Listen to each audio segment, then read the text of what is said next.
এ যেন এক ধুধু মরুভূমির প্রান্তে দাঁড়িয়ে আমি আছি। দেখা যাচ্ছে মোটরসাইকেল নিয়ে এসেছি আমি তো। এই যে কিছুক্ষণ আগেই যেখানে বালু ঝড় আর ধুলি এতটা ছিল, এতটা তীব্র ছিল যা ওপাশ দেখা সম্ভব ছিল না।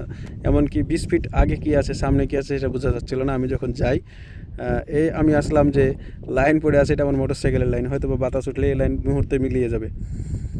হ্যাঁ, একটা নতুন অভিজ্ঞতা পেলাম, সেটা হচ্ছে বালুর উপরে মোটরসাইকেল চালানো। নিতান্তই দুঃসাধ্য ব্যাপার। আমি জানি না কতটুকু দুঃসাধ্য, আমি আমার ভাষায় প্রকাশ করতে পারছি না। বালুগুলো এতটা সুন্দর যেটা আমি বলে বোঝাতে পারবো না। না দেখালে বোঝানো সম্ভব নয়। আমি দেখাচ্ছি বালু কতটা সুন্দর হতে পারে, তবে অনেকটা ভয়ঙ্কর। হঠাৎ এই বালুর ঝড় উঠে গেলে কেউ তা রোধ করার কারোর ক্ষমতা নেই। এ হচ্ছে বালু, বালুর ঢেউ, মনে হচ্ছে সমুদ্রের পানির ঢেউ উঠেছে।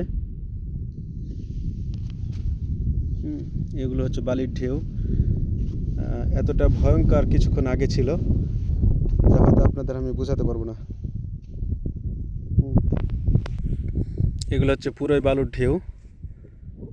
ও, সো সুইট, দেখতে খুব সুন্দর লাগছে বালির ঢেউগুলা, যেগুলো একটা নতুন অভিজ্ঞতার সাক্ষী হলাম। আমি এসেছিলাম একটু কাজের জন্যে, কিন্তু ঘুরতে ঘুরতে ঘুরতে ঘুরতে এমন এক জায়গায় এসেছি যেটা কল্পনার বাইরে আমার।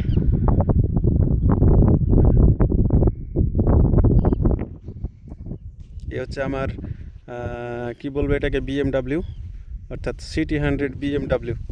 আমি এটা নিয়েই সারাক্ষণ ঘোরাঘুরি করি।